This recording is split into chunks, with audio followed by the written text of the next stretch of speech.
government. And he just asked me a simple question. As I was making my case about the important findings that we had come across, he just asked me a simple questions about a technique that politicians use apparently. And the technique is called wearing the shoes of your neighbor. Because politicians have to send a message. So wearing the shoes of your neighbor. So after doing analytical work, how do we ensure that it can influence the decision making? And so we'd like to hear from colleagues who have been there, who have been in evaluation, and who have also been on the other side and have helped to shape important laws, policies, programs at scale in their own space, in their own countries, in their own villages, in their own regions, in their own countries, and beyond. I'd like to welcome the first of them, Honorable Natalia Nichenko.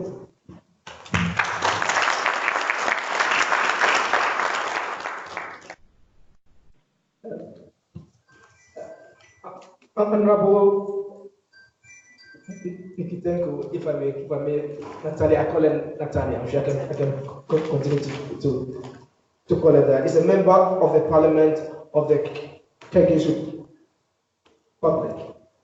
She is currently serving her second term in Parliament, having been elected in 2010. She's a member of the Parliamentary Subcommittee on Social Affairs, Education, Science, Culture, and Public Health. She's also a member of the Committee on Constitutional Legislation and Judicial Issues, as well as on the structure of the state. And she's been doing this since 2015.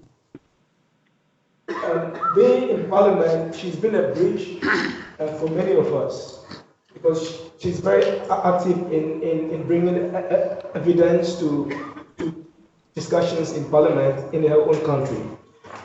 Natalia is a steering committee member of the Global Parliamentarians Forum for Evaluation, which is the global movement of parliamentarians promoting a culture of evaluation across the world. She was instrumental in promoting evaluation culture in her own country, Kyrgyzstan, including a law on FMLE passed by the parliament. So thanks, Natalia, for coming all the way, and we look forward to your ideas. The next person I wish to introduce, I don't know if she's online now, she couldn't travel this morning, is Lindsay. Is Lindsay online? Hi, Lindsay. Yes, I am. Thanks for joining. Lindsay Wallace is the head of Impact and at MasterCard Foundation. You know MasterCard Foundation. I'm sure she might have the opportunity through examples to tell us about their broad reach, especially in support of vulnerable young people across the world. And it's one of the leading foundations that many organizations work with now. She leads the MasterCard Foundation strategy and learning team, where she also oversees impact measurement and evaluation work. Prior to this role, Lindsay was deputy director for financial inclusion and managed the financial inclusion team and its partnerships.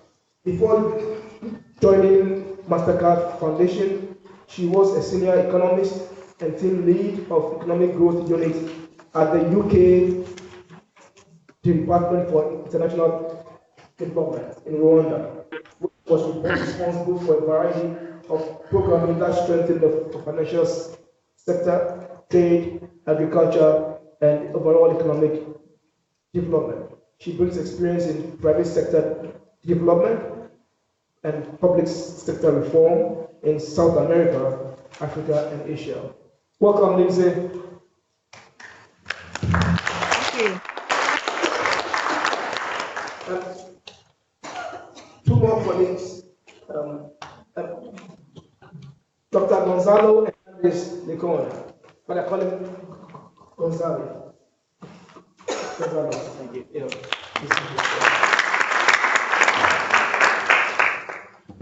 Gonzalo founded Codepa in Mexico, founder and director of the National Council of Evaluation for Social Development Policy. And I started his career of teaching development economics at ITAM in Mexico. He also served as the head of evaluation and monitoring at the Ministry of Social Development in his home country in Mexico.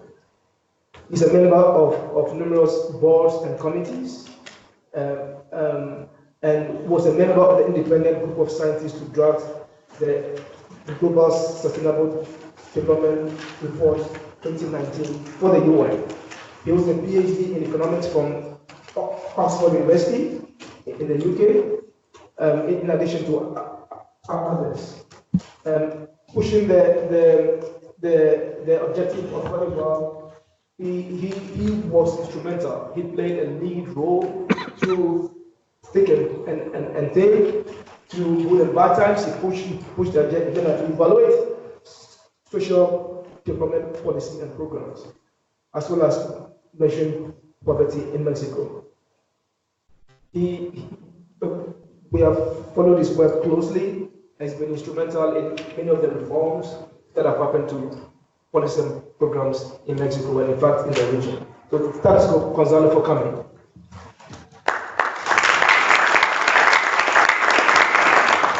Then the next and last but not the least is my senior brother. I call him my senior brother, Dr. Sule Gariba.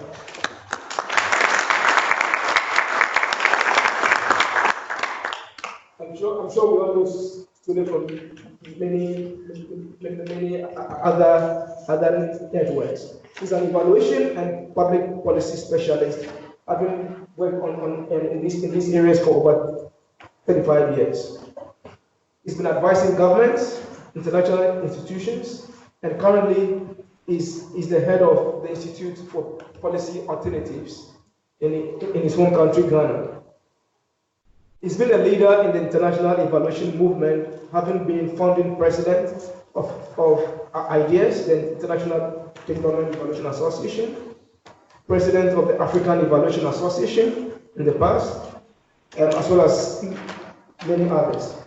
He served, Dr. Gariba served in government as a senior policy advisor to the President of Ghana, and that means that he was the one, virtually, he was the main person helping to get things done in his government. He wasn't a politician, but he was the one who could ensure that things got adopted, things got prepared, adopted, monitoring happened, evaluation happened, and then the country could have an agenda to pursue.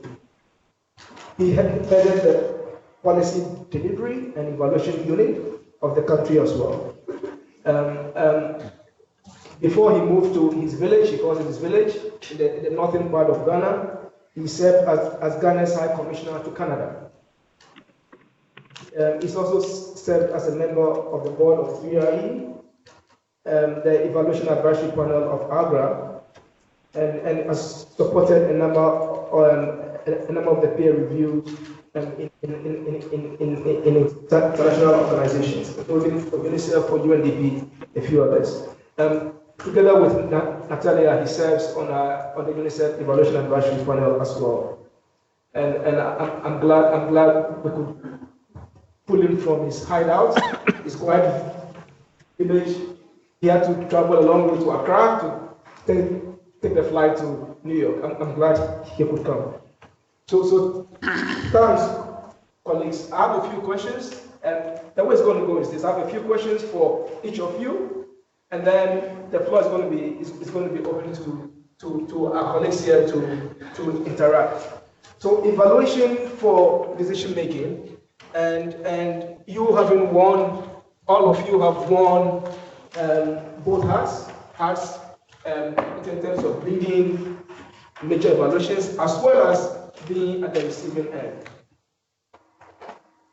I'd like to go around, if you could say a few words, briefly, what you would consider as the most essential factors in ensuring full use of evaluation or related evidence in decision making. This is the first general question, and all of you will have the chance to say a few words. So again, what you would consider as the most essential factors in ensuring full use of evaluation or related evidence in decision making. Who would like to start? Perhaps we start with Lindsay online. Sure, thank you so much. First of all, I just want to say thank you for the invitation. I'm delighted to be able to join you, and I apologize I'm not able to join you in person. In terms of the most essential factors for ensuring full use of evaluation, I think some of the key ones are the relevance of the information. I think it's so critical that we put our perspectives and put ourselves in the seat of the decision makers and understand what's relevant for them to make the key decisions. Timing is a big one as well. I know certainly for us at the MasterCard Foundation, there are times when the timing of evaluations is so critical in terms of being able to get the information to make some of the programmatic decisions. And then I guess the third piece I would say is maybe, I think I need a better term, but digestibility. So often the evaluations, how I think they're packaged, we don't always do a great job of making it easy to really help understand the key points for the decision makers.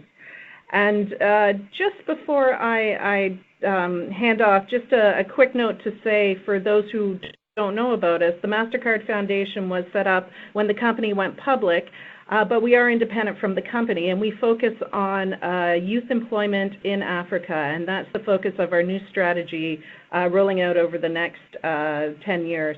And I'm happy to speak more about it or answer questions as we move forward. But relevance, timing, and digestibility would be my three. Thanks, Lindsay. That's very clear. Would like to go next? Natalia? Hi, everyone. It's really a pleasure to be here with honorable colleagues, professionals, and UNICEF family. You know, I'm here from the user side, so I'm the person who's supposed to read the report that you are writing and working on. And today, I really hope to have a good discussion. Are you sure that someone is reading the reports? And are you satisfied with, the results? Are they used, the evidences? So I would like really to say that decision makers being on that side, we do need the reliable evidences and information. But what are the key factors that it will be used? I would say that first of all, there should be the political will from the decision-making side and understanding that evaluation is needed, especially in the fake news era, in the populistic politicians' declarations era, and they're losing the trust of people all over the world to the governments and parliaments that we actually observe and see. People want the reliable information, responsible parliaments and governments, and there should be political will for using evaluation. The next thing I think is crucial and essential. This is some legal basis for that. Okay, some politicians, they think we are ready to use evaluation. You know who those politicians will be? Mostly oppositioners. But evaluation is not for that. It's not the tool to serve some political interest. The results need to be served, and used by nations, by people, by citizens. So it's very important to have to make sure that there is a reliable legislation, the tools, and the channels of communication between the evaluator society and decision makers. And another thing, definitely, this is the relevance, the quality of evaluation. An important thing is language of evaluation, because it should be adapted for different groups of stakeholders. including decision makers, timing, and language. I think these are very important factors that I would like to underline. Thank you, Natalia. I can see Sule is ready to jump in. Thank you very much. I'm ready to jump in on this so that I can pick on Natalia's two last points. Language. For most of all African decision makers, it is absolutely important to be careful about the language of evaluation. In fact, I would say from my experience, the first rule of thumb to guarantee use is probably not to call it the results of an evaluation. Because I would have thought Africa, but now that Natalia mentioned the notion of fake news, if you call it an evaluation somewhere that I know, which is not too safe to mention, it will be described as fake news. If it's true, then it's fake. In much of Africa, the notion of evaluation, the term evaluation, I don't know how many Africans are here, but if I had the time, I would ask us to do an exercise to try and tell us what evaluation is in your native language. It ranges from an investigation, to an inquiry, to something, if you had to translate it, to something that is not all too palatable. It is a tool in the hands of the opposition to crucify government. When my president invited me to be his senior policy advisor, he said, I know you are an evaluator, but I do not want you to write my obituary. Come in here and help me succeed, not crucify me for failing. So the perception of evaluation, the language of presenting evaluation findings, the style, is absolutely crucial if you want the report to be read and utilized. George Gonzalo, you did extremely well. However, there are just two small points we need to point out to you. And those two small points may well be the major findings of the evaluation.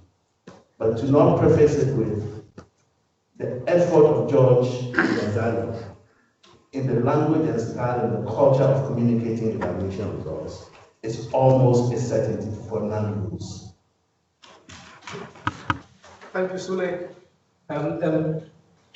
That's right there too.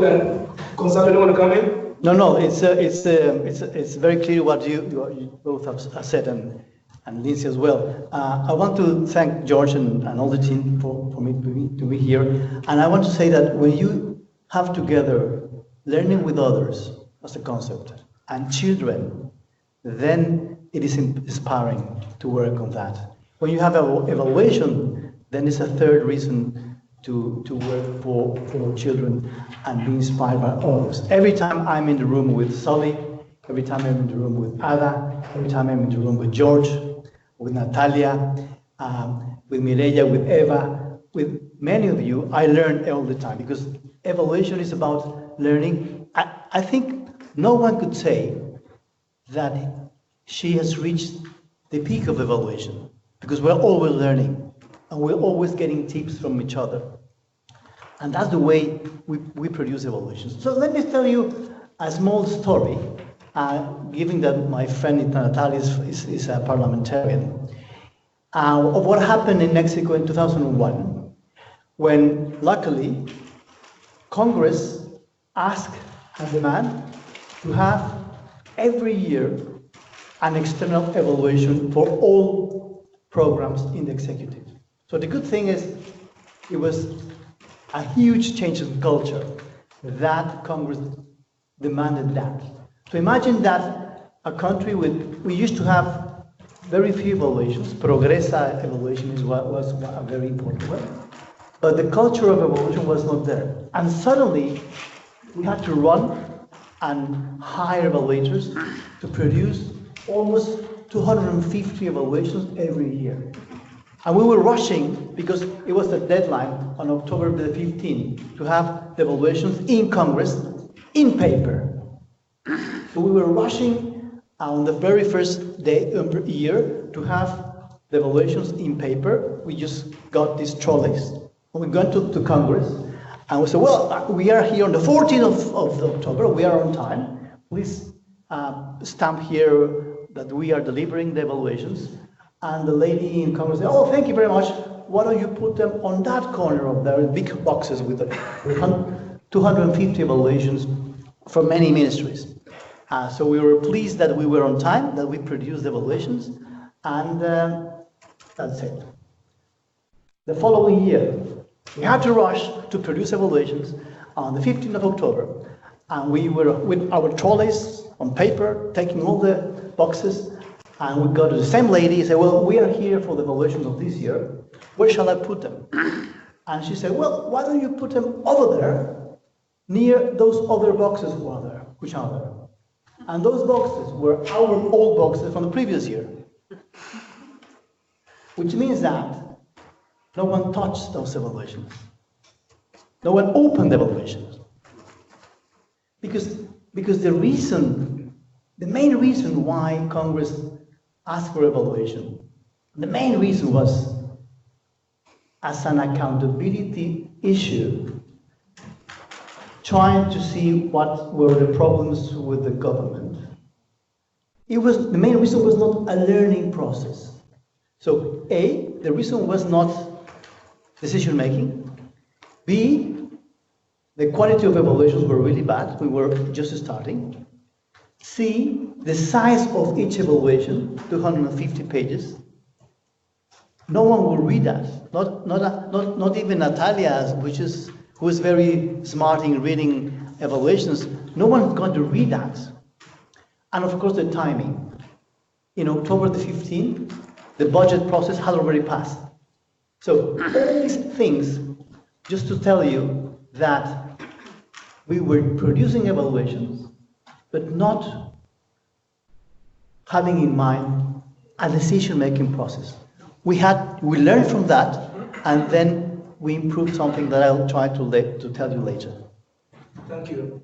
Thank you, Gonzalo. Again, very clear. I'm sure a few ideas are running through your minds, and we will open the floor for questions. But yeah. Natalia would like to come in again. Just, to illustrate by the example from my own country. Actually, what Gonzalo said about the huge 200 pages reports, this is the general story. For example, in Kyrgyzstan, in my own country and parliament, we used to have the tradition, it's most of the parliaments of the world, they keep the government accountable. So there is annual reporting of the prime minister for the governmental work in the parliament, in front of the parliament and the people. We have this procedure. And can you imagine, it was all the time the report that really belonged to the professional interest of the prime minister. From agriculture is 200 pages with focus on agriculture. The next prime minister from construction area, so 250 pages on construction, etc. So no kind of proper format, for evaluating the report of the prime minister in the parliament. So what we tried to do, to organize the political will, the functions of the parliament, keeping the government accountable, and we involved evaluators. This is very important, partnership.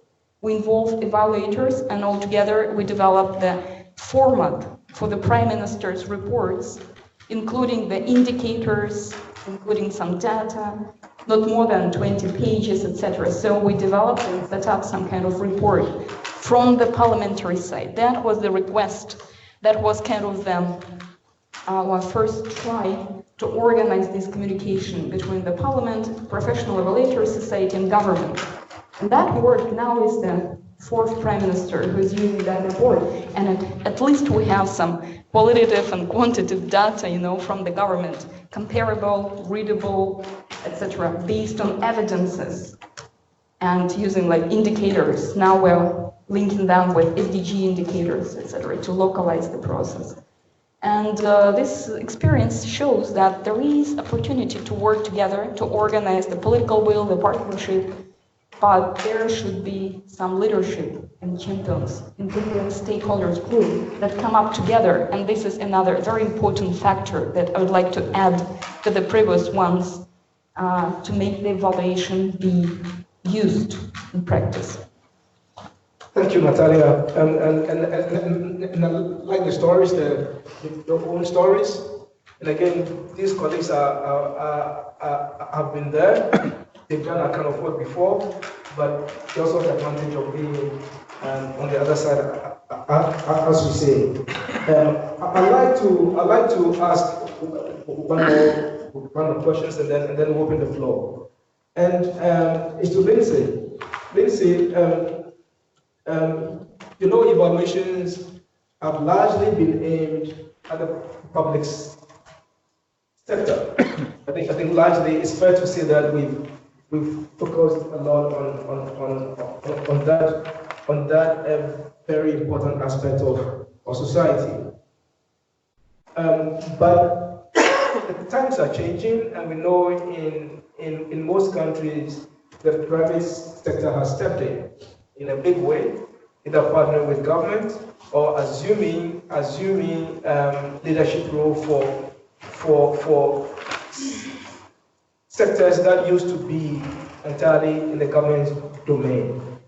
And you mentioned the example of your own organization having to step in to help get things right, so that when kids finish school, they are not unemployed. So wearing the shoes, the shoes you're wearing now, but of leaders in the private sector, could you say a little bit about the types of work, the types of evaluation? I mean, this student mentioned that there are times when you would even call it a different thing for purpose of people understanding what exactly you're doing. So could you explain the types of evaluation that would be of interest to private sector leaders? How we should organize ourselves to conduct such evaluations? When in the decision-making processes, such evidence would be essential, because at times we're in our world. So if you could enlighten us about that, and if you could also say more about the issue of timeliness that all of you have alluded to. Thanks very much. Just to say, as I mentioned earlier, we are independent from the company, but we were born from the company. And I think that we do share some of our approaches very much with a private sector lens. That being said, I think the key issues for the private sector very much are timeliness, making sure that results are understood. But I think there's also a lot for the wider development sector to share with the private sector as well in this space. With a lot of the increase in impact investing, in understanding supply chains in the private sector, really trying to get a better handle on what the overall impact of its different activities are on communities. My experience in looking at some of the approaches to measuring ESG, so economic, social, and governance issues at companies, there's a lot of gaps and a lack of consistency around what is important in the social sector. So just to say, I think that the traditional development sector, and certainly organizations like UNICEF, have a lot to contribute to the debate there. But to answer your question, in terms of types of evaluation, I think it's very similar to the types of evaluation that any program manager needs. Certainly, understanding impact is critical. My experience is that there's a little less focus on some of the methods. I think sometimes in our evaluation discourse, we tend to sometimes lead with methods, and while they're important, I think it's again a little bit in how we package some of the results to make them more digestible. I think maybe taking more of a developmental evaluation approach is probably helpful for the private sector. I don't know if folks would necessarily call it that, but there's much more of a regular feedback loop in terms of understanding impact. I think the other issue, just to highlight as well, is that there's certainly a lot more interest in leveraging new data sources and big data for evaluations in the private sector, and I think, again, I know there's interest in this in the wider development sector as well, and I think there's a lot of lessons that could be learned from the development sector for the private sector, and vice versa. I think, just almost building on Sully's point, evaluation is a very loaded word, and I think that sometimes causes it to be hard to understand, I think, for folks that aren't necessarily in our sector. So a lot of what is done in terms of just reviews, things that are by their very nature evaluative but aren't termed evaluation, I think we sometimes in our field do a bit of a disservice through our language. So certainly shorter and faster, but ultimately, at the end of the day, and for an organization like UNICEF, really trying to understand the impact on, people on the ground, on children, on households and families, and those living in disadvantaged circumstances. I think there's a lot that just in the tools and techniques and evaluations that the development community can bring to the private sector. So I'm not sure I fully answered your question, but those are my reflections on this space. Thanks, Lindsay. And indeed, I think you have answered the question. You've given a few signals, and I'm sure colleagues will come in to pursue those signals. Gonzalo, in your space, and perhaps in your region, we know that political incentives have shaped the focus of the evaluation agenda a lot. So, if you could share examples where evaluation have had to focus on the different objectives. We've mentioned accountability and the example you gave about what happened, but where it has also focused on learning, where it was on the budget process, for example. What were the important drivers in those cases? So there's the accountability objective, there's the learning objective, and then there's the continuous shaping of the budget and planning processes in a very focused and deliberate manner. If you could talk about the experience across these three dimensions, I know it's not easy to put them in a neat bucket, but for purposes of the discussion, if you could share your thoughts about the drivers for each. If we would like to pursue more of one, tied to planning, programming, the drivers and learning, and as well as accountability. Yeah, thank you very much. So I think one of the most important issues that we discovered, and perhaps I'm sure that you've done that, because now that you have, as UNICEF, the goal to produce more country-led evaluations in your regions and countries, then we need, as UNICEF, to convince the government to engage in evaluation. And I think one of the most important lessons is whenever you link what you are offering, an evaluation, an evidence product, an evidence tool, when you link that to the political incentives of a policymaker for her or for him, when you link that, then it is more likely that they open their eyes and ears to you. Of course, we start saying, well, this device, this tool is going to help to improve children's lives and all. That's very good. But we need something else. We need to say, well, with this evaluation, you may be the next secretary. You may be the next thing, because then they will listen even more. Because you are selling them something for them to use it. So every time we have that happens. So let me give you an example. I hope it doesn't take that long. In Mexico, we measure poverty in a multidimensional way for states, municipalities, and the government. And when we started doing that, it was very clear. We wouldn't measure poverty before, and we didn't measure poverty for regions.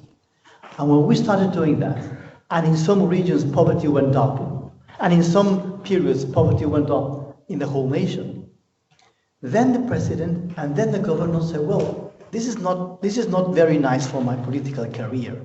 Whenever poverty goes up, it doesn't look very nice. How can I reduce poverty? And the amazing thing that happened is that instead of the evaluation unit knocking at doors, saying, well, we have these evaluations which shows which programs are more likely to reduce poverty. What happened was the other way around, that we had in the office governors, we had in the office ministers. You see, we used to have a very small office in Mexico, but we used to have these people coming here, so, well, poverty went up in my state. I don't want that to happen. What can I do? And then we produce them some tools on evaluation. We say, well, with this program, you can reduce poverty on that dimension, on the education dimension. With this evaluation told us that this program is the best program to reduce poverty on this other dimension, in the housing dimension. However, be careful, if you're going to use this program, apparently the evaluation says that that program may not reduce poverty. So you can use it, but just be aware that if you do that, then poverty may not be. Therefore, we had like a vicious circle in which, because of the political incentives of politicians, it was clearer for us to tell them that the evaluation in every program was important. So this is a very good example that when you happen that, when it happens, then it's quite clear to do that. And of course here, the media plays an important role. The media said, well, poverty went up in Oaxaca, and therefore the governor in Oaxaca was really afraid of that. Whenever you have that, George, then whenever we want to convince people in our regions and policymakers for our evaluation tools, we should find the link to the political incentives. Thank you. I'm going to ask Sule and Natalia very quick questions, and then the floor will be open. Sule, you have been involved in multi-partner decision-making processes. Now, I'm narrowing down a little bit, including those involving government, very active donors, a vibrant civil society. In some of our spaces, decision-making roles are sort of plural. Any advice about how the evaluation function should be organized so that it shapes such plural decision-making processes? Well, thank you very much. And in fact, when you saw me picking my mic, it was to pick up on precisely that issue, because Lindsay raised it a little bit when she talked about private sector, and when she was answering the question you raised about private sector role in evaluation. One of the things, curiously enough, the private sector can teach us in the development field about evaluation is that, one, they don't quite call it evaluation. Evaluation comes in through the marketing angle. And two, it is the intensity with which primary stakeholders are involved in the kind of market research they do.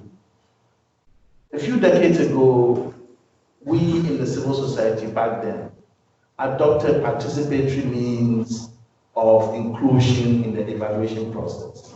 Guess what? This was invented literally by the private sector in India. Because for the private sector, the market, the client matters most.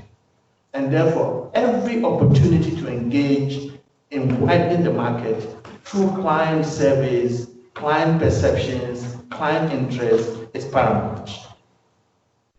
In developmental evaluation, we came late to the notion of involving children in evaluation, women and mothers in evaluation, vulnerable people.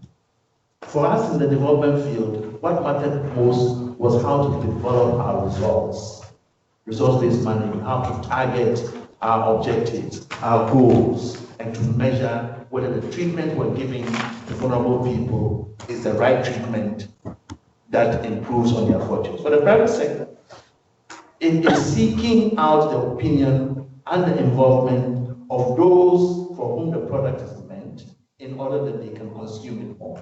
So to answer your question directly, multi-stakeholder engagement and inclusion, especially of the most vulnerable, is the central piece that might yield the evidence that one is looking for in the assessment of impact or in the factors that influence success. And as Gonzalo mentioned, it is only when the citizens begin to express their opinion in whatever direction their opinion goes is what the politician is likely to latch onto. Not what some experts said is the conclusion of an objective, carefully measured evaluating process.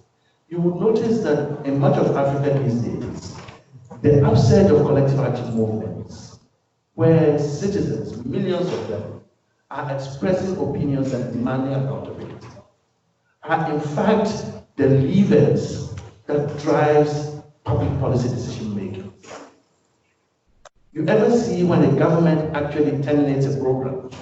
It's not so much the result of some serious objective evaluation.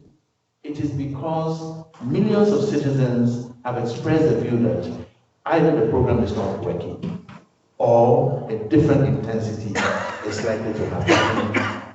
When you involve parliamentarians, especially in the evaluation process, you begin to see the connection they have with constituents, give some directions on how their involvement begins to articulate the kind of perspective. Of course, demand for accountability without the tools to generate and analyze evidence itself can lead to chaos.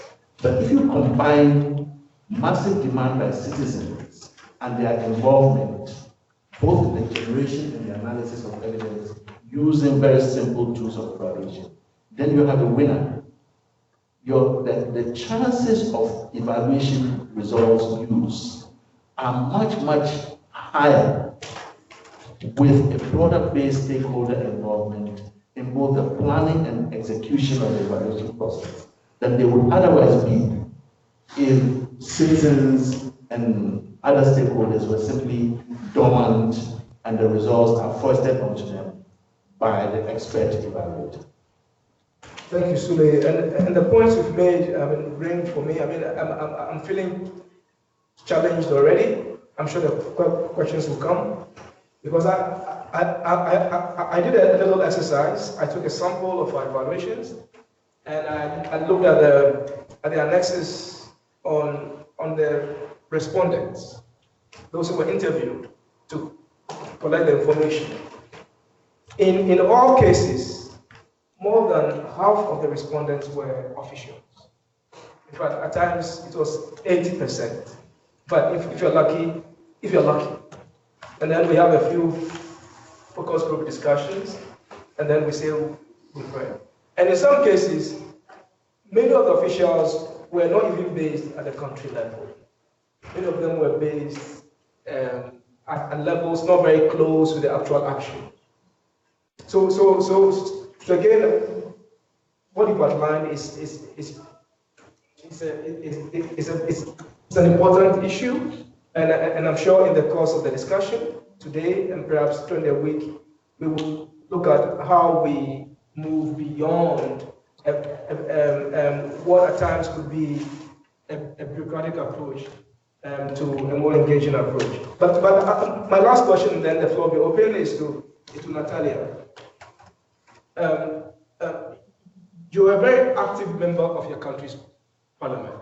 She does work that I did not dare speak about from the podium here. She chairs subcommittees that deal with the real issues, and I've not mentioned some of them. So she's very much in the thick of things. But you're also active in the evaluation community, especially the parliamentary forums globally. So you know us quite well. You know both sides very well. So again, if you can talk a little bit more about the shifts that we should consider if we are to inform the role of Parliament. Specifically, I think now with democracy expanding, most countries have parliaments. So if we are to inform the work of Parliament, what shifts should we consider in specific ways? And how can we engage more and more?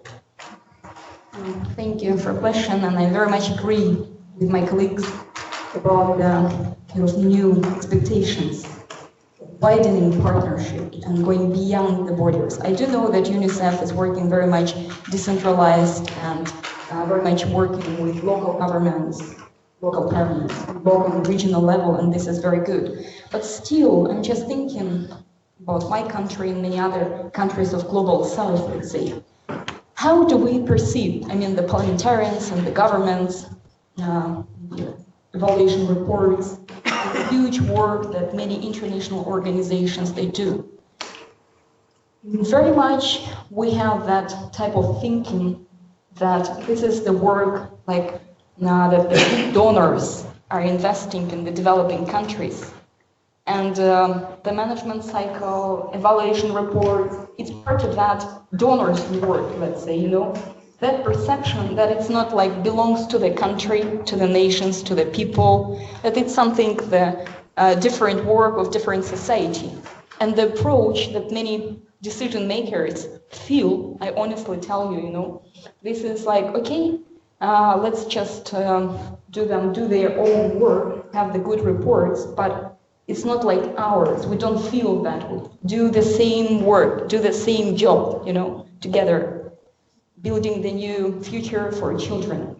And this is very important to explain very much the decision makers that we are doing the same job.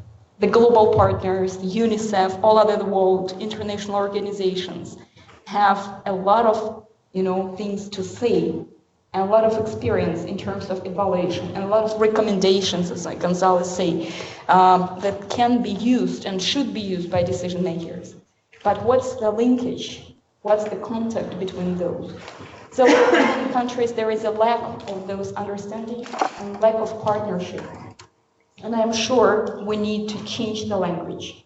We need to widen, our partnership and involve different stakeholders from the beginning. I agree with Sully. We have the good experiences when not just governments are not accountable to people, they deal with money, we deal with this program and with donors.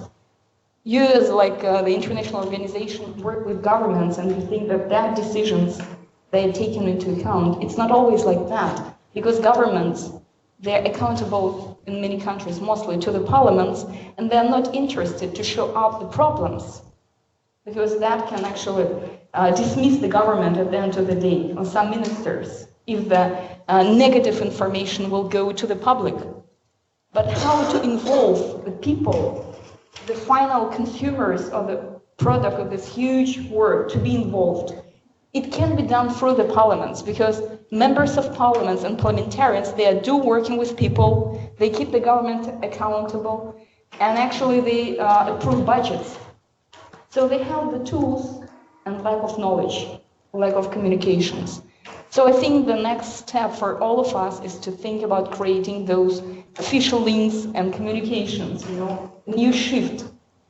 And my colleagues mentioned it's very interesting approach that might be used also, not to exclude the civil society, business organizations, watchdogs, let's say, the people, the population, from the process of planning, evaluation from the beginning.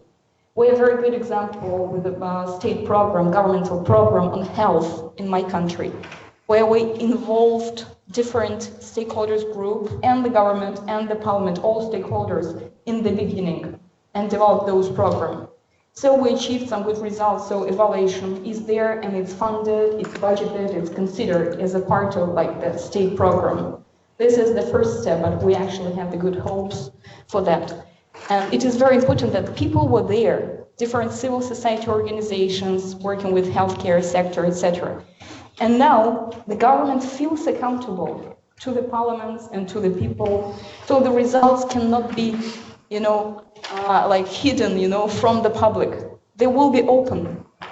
And it's very good leverage to involve different players, civil society, and the parliamentarians who are dealing with people directly, who know the problem, who actually have the power to raise those issues. It's their actual obligation, it's their job, everyday job, to raise the issues, the problems of people, and to solve them.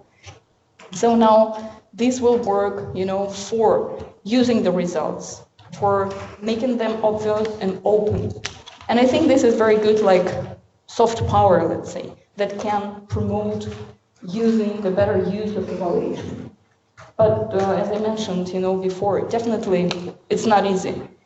Definitely there will be the difficult dialogue between the different stakeholders, maybe lack of understanding, lack of interest. So the language of communication is very important.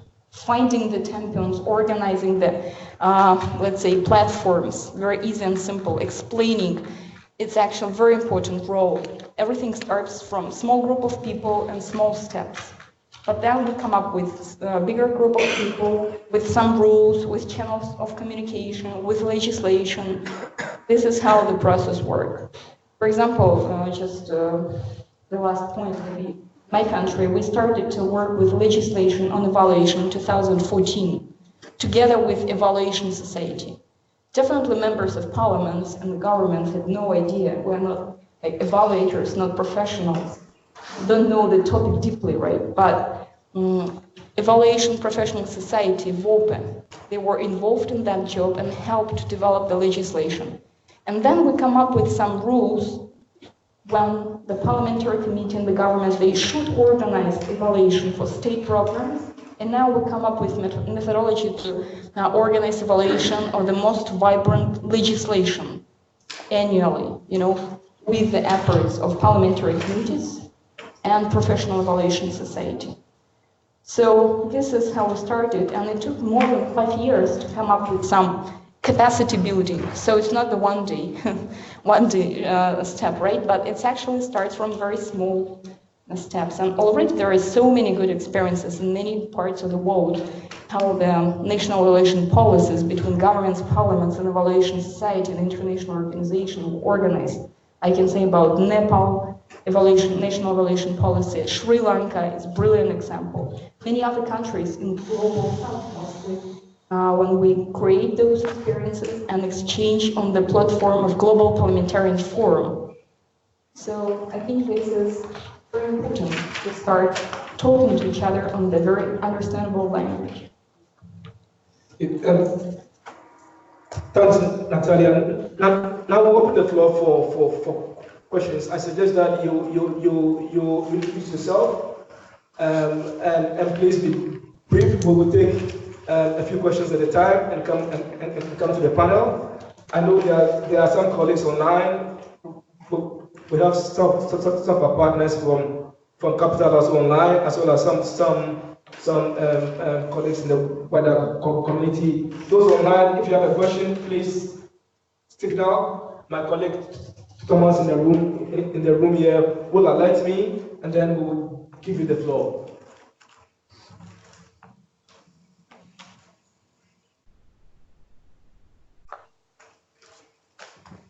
Good morning, my name is Lori Bell. I'm the Regional Advisor for UNICEF Evaluation for Europe and Central Asia.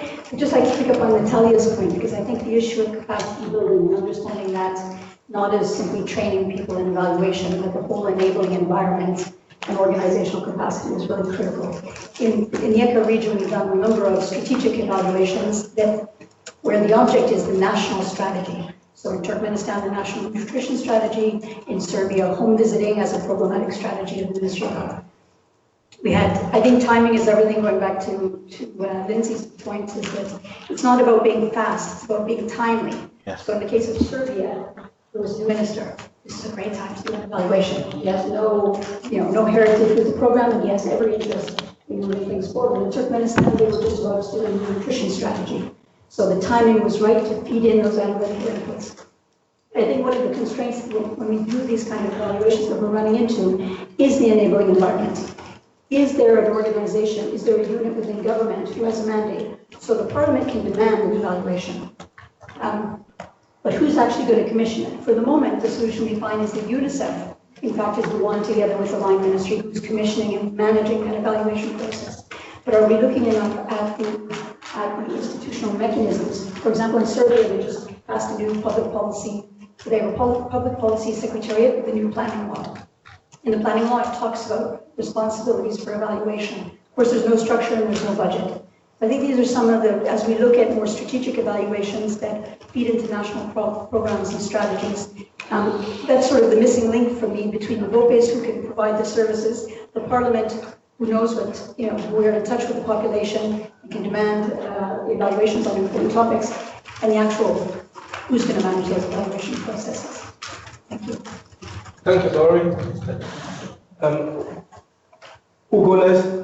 I can see Kathleen and then Dennis. I have a very short question.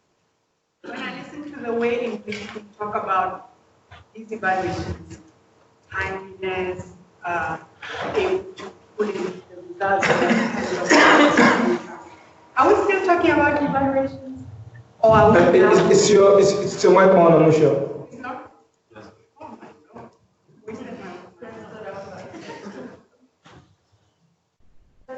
Okay, all right. So I was saying when I listened to the points specifically on timeliness and the type of evaluation that you can actually get out there in a timely way to get the results in the hands of the decision makers. Are we still talking about evaluations, or are we talking of reviews of some kind? Because increasingly, this point of turn out an evaluation quickly, do an evaluation quickly, I find myself not sure what kind of evaluation we can actually do that has to go in with such a speed. And I do agree that actually it's better to do something that people will use, but is it the evaluation in the traditional sense that we know?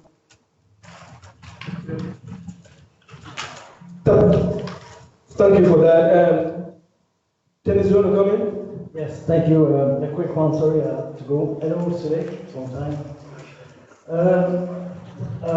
Thank you, Denis Jobin, evaluation specialist. We talk about evaluation often as an activity.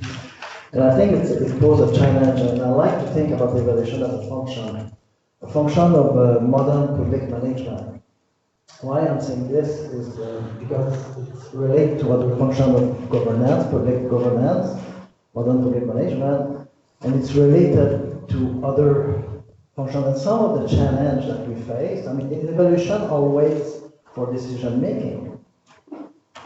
Is it the only way to do evaluation? Is it the only purpose? And some of the challenges that we face in that evaluation function are symptoms of disease that belong to other functions, and most likely the management function. So I would like to hear your thought about that. Thank you. Okay, thanks.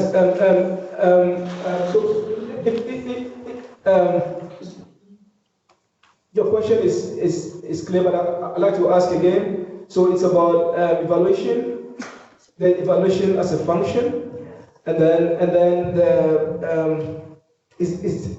should all evaluations be for decision making? Correct. Or they could be for other purposes? Correct. Okay. And yes. And how can we address this challenge from the evaluation function, while some of the solution might be in other functions of government, such as management function? Okay. That's clear now.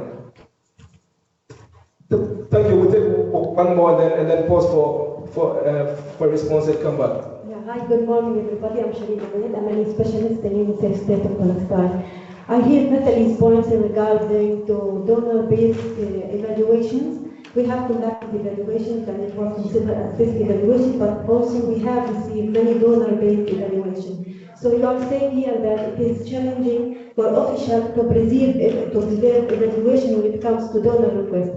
How can we work more to tackle this issue, because we usually receive more donor requests for evaluation? The other thing, I hear your point about how we engage the officials in the planning. Usually when we do the cost evaluation plan, we do it internally, we discuss it internally, but we lack the engagement of official and ministries. So I hear you, maybe in an additional point I can make it for my country office, that should be part of the annual work plan to have evaluation and should be discussed in different levels. So I would like to hear more from your perspective and from your experience. Thanks so much for your insightful and for all the benefits. Thank you. Thank you very much. I think she's put a finger on a challenge that, not a challenge, but an issue that is part of our work, that there are different stakeholders, and some can be, in their context, can be more demanding than others. So trying to do what we are saying, the same team, is not always easy to juggle, if you have any reflections on that. So let's see, who would like to go first? I can see Gonzalo's ready. So let me just pick up the question you just had. I just didn't pick up the name. That's Kathleen. Kathleen, it's a very, very important question from my point of view. So the thing is, at the end of the day, decisions, we would like that decisions will be taken, taking evidence. We use evidence to make decisions in a better way. But when we go on evidence, from my point of view, that goes beyond only evaluations. In fact, a very good evaluation and monitoring system for decision making is about having various tools in which policymakers can get in order for them to have the better decision. And that means that in practice, we would need to be very flexible in terms of what are we going to produce at what moment, in which timing.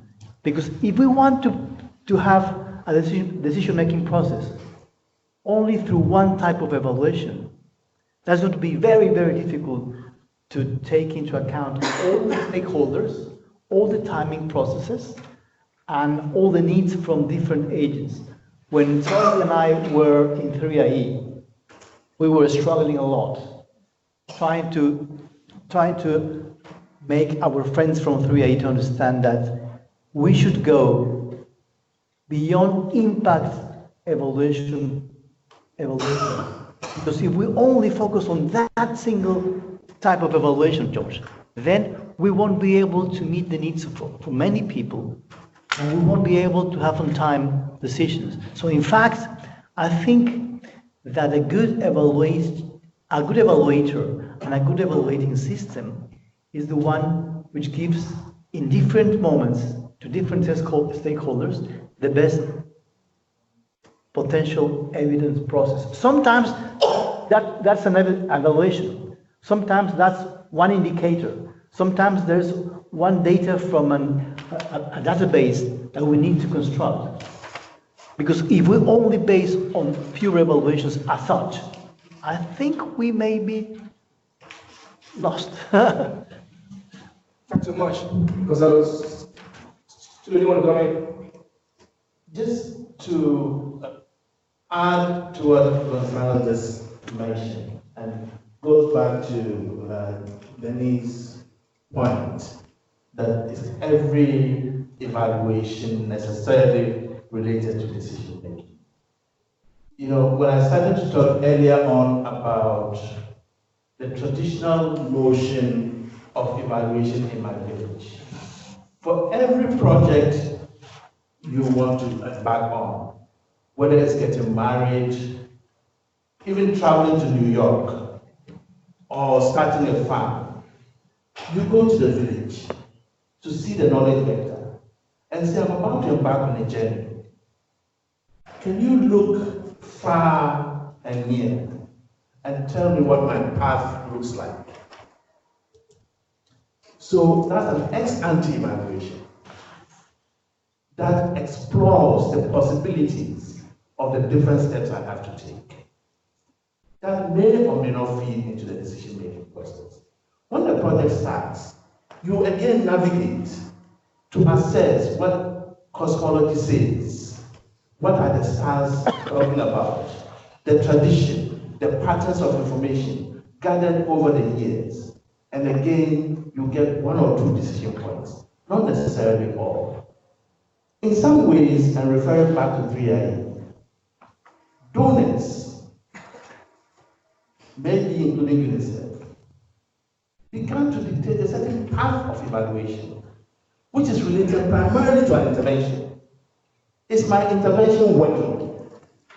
Or is it not working? Should I continue or should I not continue? Under those types of evaluations, it shuts off any other possibility.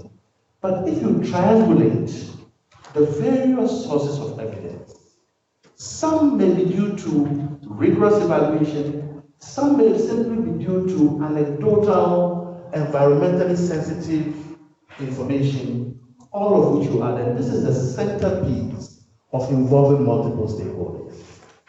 There are many stakeholders for whom indicators that we've already established, a priori, do not really matter.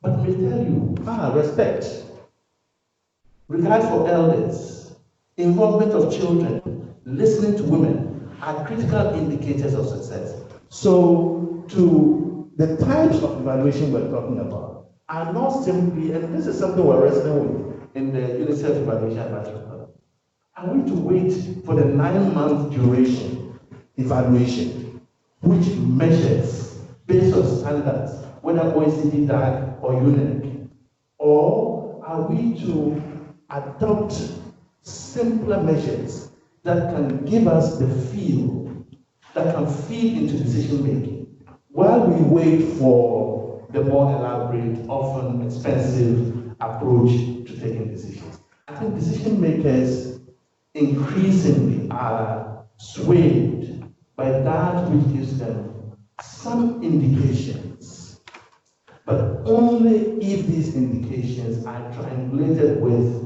what the majority of citizens for whom impact matters begin to look at. They will not react only to what the expert evaluator, who takes 9 to 12 months to come to them with results. So building capacity to work with multiple stakeholders and be able to gauge what the general direction is, while you use more rigorously assembled evidence to legitimize the decision process.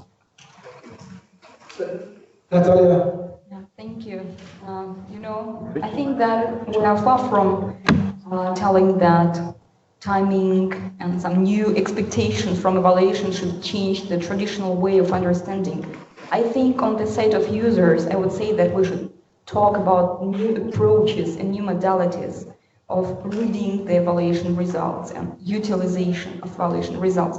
And I agree that there are so many different variations oriented on the different groups of stakeholders. And about them, should it be like part of the function, the evaluation, and only for decision making? I think that evaluation serves the bigger mission than just the purpose of evaluation for like impact of this program on the population, etc. So it serves to the bigger mission, change the life of children, for example, in UNICEF context for better. And in this regard, yes, it is part of decision making, because only that, in this case, when we use the results of evaluation for decision making, we can change the life of children for better, So only this cooperation, let's say, organization, utilization, if you want, can serve the final mission, which all of us are doing, different stakeholders. So I would consider that as a really integral part of the modern decision-making world, And the only thing is how to explain that. This is about the language and different modalities that we should develop and use and think about right now, today, those days. And regarding the capacity building, yes, this is the most challenging, issue. Build the capacity inside the national system, the governments and the parliaments. It's something that is the most difficult part of that like process. Because definitely there are some units of the government, so who is doing this job on the side of the government and the parliament, like the question is, helping do evaluations, read evaluations. Originally in the governments and parliaments, there are some units, some institutions, some peoples, but mostly it's not enough. Lack of knowledge, lack of people, lack of understanding. This is the reality of today. And that is why I think it's very important to use the resources of the international partners like UNICEF to help national governments to build those systems. Just sharing the knowledge that is there, the expertise that is there. Regarding who is doing that, there is some very good example. Just I give you several models how it can work in different countries and contexts. For example, in the parliaments, in some parliaments, there were special committees organized, like a elected committee of the parliament on evaluation.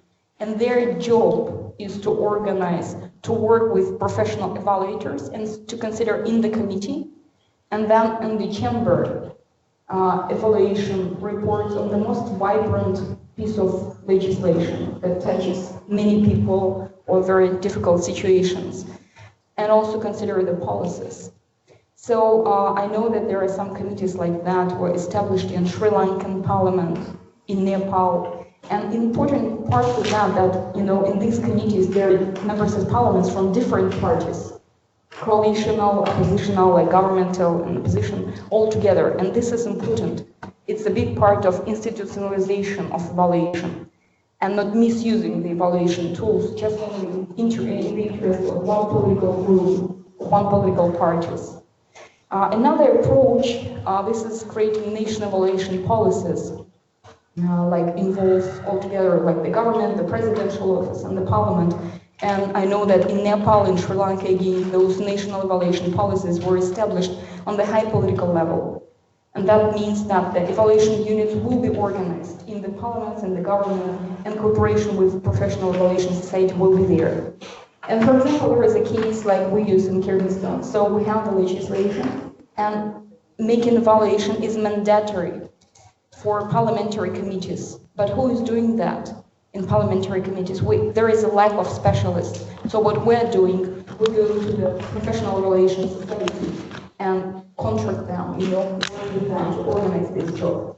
And right now, to have more legislative basis for that, we come up with a new methodology and strategy that we prepared, and this week it will be presented. I will present it in the chamber, in the parliament, the special methodology, evaluation of legislation and methodology evaluation of national programs by the government, specifically for parliamentary committees. So we don't have one separate committee on evaluation, as like Great Britain, like British Parliament has, or Sri Lankan Parliament has, but we have like the methodology that is essential for all parliamentary committees as a tool to use evaluation on like monthly basis in the daily work and present it once in the year for the chamber.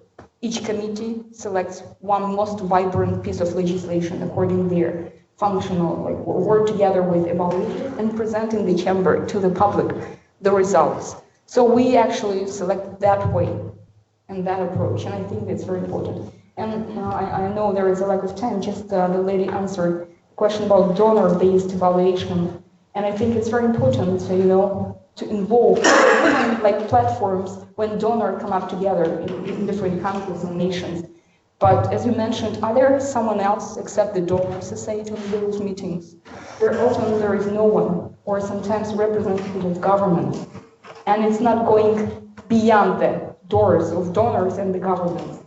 So what we try to do is to involve in those donor meetings, annual like meetings and different like committees and platforms that donors organize, to involve representatives of parliaments, civil society, and other stakeholders to be involved in that dialogue. And I think it's very important, you know, to open up the door of evaluation from just donor society, let's say, to the other world, you know, and discuss the plans, discuss the strategies together. So this is what we're trying to do in the context of my country, and I know many other countries are using that experience. Thank you. Thank you, Natalia. I'm told we have just 5 more minutes, and I know a few people have questions. I know I carried you out when you were almost standing. So before Lindsay comes in, I'd like you to just ask your quick question. And colleagues, if you have, and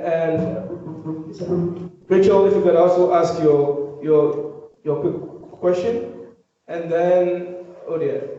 Okay. So you have a few seconds. Rachel, same. Then we'll take our colleagues, and then we'll come to Lindsay, and then afterwards we'll ask the panel to give us their final words in brief. So panelists, think of a final word in brief, a couple of sentences as a message that you are leaving for us. For the panelists, I'd like to understand from your point of view the role of monitoring data in evaluation. You've talked about different types of data sources for triangulation. Most people, if you understand, like trend data, they like a temporal element and understanding specific indicators, and seeing declines and increases in critical indicators, such as child mortality or maternal mortality, usually sparks a change. So my question is, perhaps it's not part of the whole evaluation package, but if you could comment on what role monitoring data can play in an evaluation for decision making. Thanks. Okay, thank you. So let's take Rachel briefly. We take our colleagues, 2 more colleagues, and then we will. Thank you very much, and thanks for a very engaging session. My question to the panelists is simple. I find sometimes the paradox when decision makers who we should really rely on are so much evasive regarding evaluation findings. Would be interested to know how you handle a situation like this.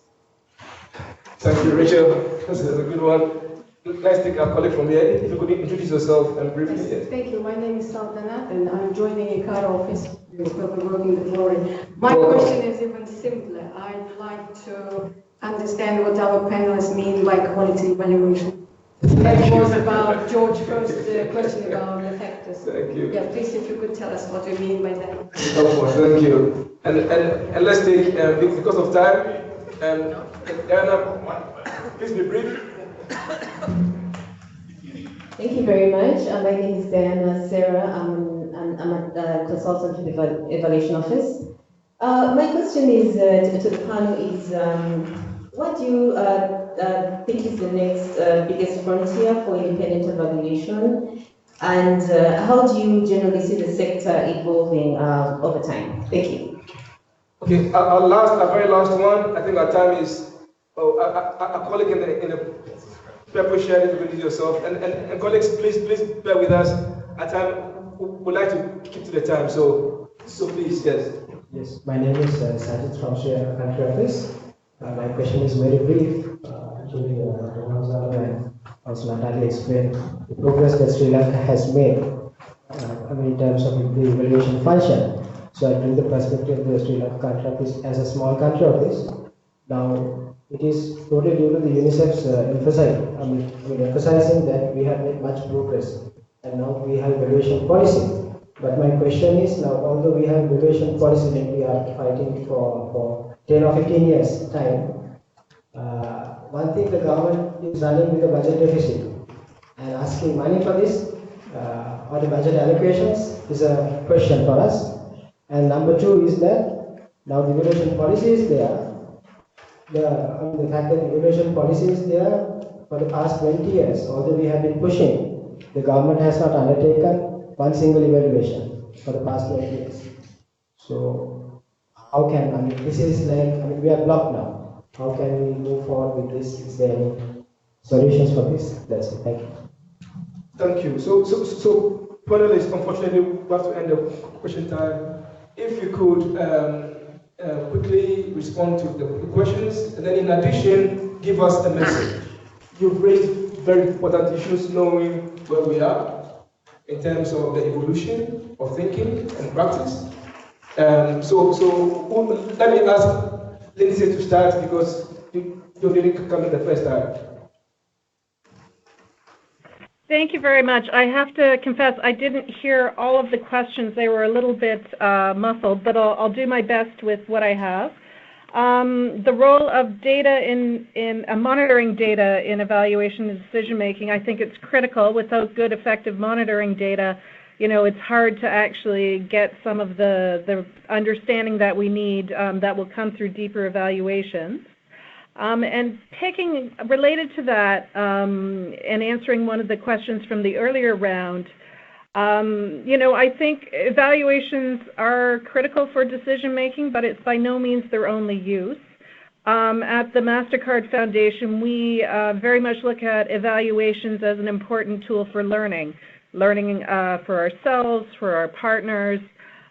We have a slightly different approach in terms of accountability, in that we don't have the same accountability requirements perhaps as some of the public funders. Certainly in my previous experience, I was used to more of an accountability-driven mechanism.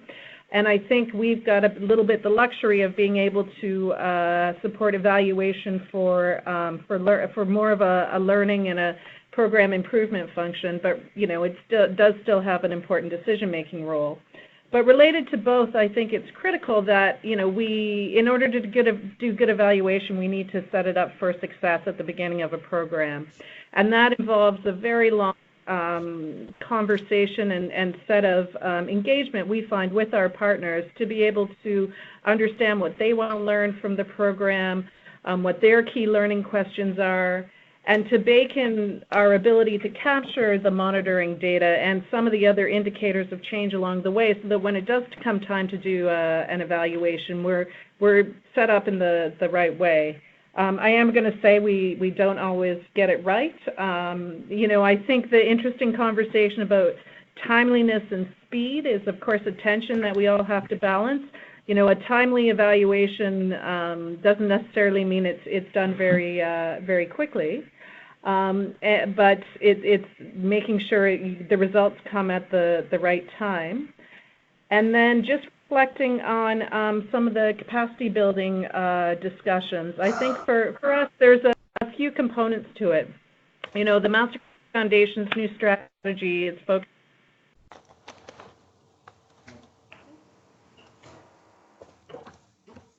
dignified and fulfilling work. Component of our strategy is very much related. Oh, sorry. Sorry, George, can you hear me? Yes. So just to say that I think it's critical that we help support young evaluators in the field. I know a lot of organizations, and we've probably been guilty of it as well, tend to go to the same external evaluation firms, and I think it's important for us to make sure that we're engaging young evaluators, helping them to get exposure to different types of programs and projects, and also involve young evaluators in the process. And so certainly there's capacity building to be done in the field of evaluation, certainly for the next generation, and also they would have a lot to teach us about some new tools and techniques, but also capacity building for users. And I don't particularly like the term capacity building, but I think part of it is almost like a translation function. Evaluation can be very technical. We're very mindful of our methods, but there's I think, evaluators and communicators, I think, could do more to work together to try to help translate the findings in a way that's maybe more accessible. So those are a few reflections from me, and I apologize, I couldn't quite make out the last two questions, but I'm happy to hand it over to the rest of the panel and come back if anything else comes up. Thanks so much, Lindsay. And if there's one message that you could give to us, what would that be? Support the next generation of young evaluators. Thank you. Thank you, Lindsay. Let me come to Gonzalo. Thank you, George. I guess Sully and Natalia and myself, we have more time later, so I don't want to. So I just wanted to perhaps reflect on this. when we are evaluating a program or a policy, at the end of the day, we are actually trying to evaluate people. The director of the program, the finance minister, and therefore that's what people feel, that they are evaluated by an evaluator. And that means that we need to think about that when we build an evaluation system. I think it's more a political challenge with technical elements than the other way around. If that's the case, then we need to balance various things at the same time. We have to balance the learning and accountability. We have to balance the timing. We have to balance various stakeholders. And therefore, evaluation comes like an art, where we have technical elements there, they should be there, but how can we balance everything in order to produce an ongoing process? Because we can have a single evaluation once, we can produce that and convince someone to have one single evaluation, but at the end of the day, what we want in our countries, as UNICEF, is to have an ongoing process where governments are using those tools in order for decision making. And it means that we need to understand how people are behaving, and therefore how can we select various tools for that balancing act to hold at the end of the day. Those are our challenges today and in the future. Thanks, Gonzalo. And in terms of a key message, one Gonzalo, if you have any key message for us? I really think that we have to be flexible, and we have to take into account what type of tools we need for in any moment in order to have the various tools to be used for that specific country. So we shouldn't, from my point of view, believe on one single type of evaluation. We need various evidence tools. Thanks, Gonzalo. And Natalia, if you could give us a key message as well. Okay, I think that Gonzalo gave a very brilliant, wonderful key message: evaluation as an art.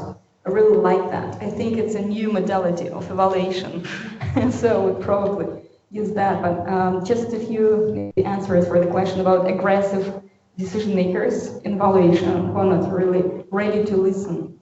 That's, 100% true. Who likes to listen to the truth? I don't know the person like that, especially like the politicians, the decision makers, whose career maybe kind of depend on it. But what to do? We try to find the context in our parliament. So I think that the most obvious thing is to make that evaluation as part of the daily process, let's say, or the governance process, or the managerial process, just to make it part of the procedures and legislation. Because, no one likes to listen to that, but everyone knows that, the evaluation report will be presented to the public in the parliament, and there is no chance to hide the results, etc. So this is what we try to do using the legislation, the procedures, try to have it as a part of the process, and just to create kind of the culture.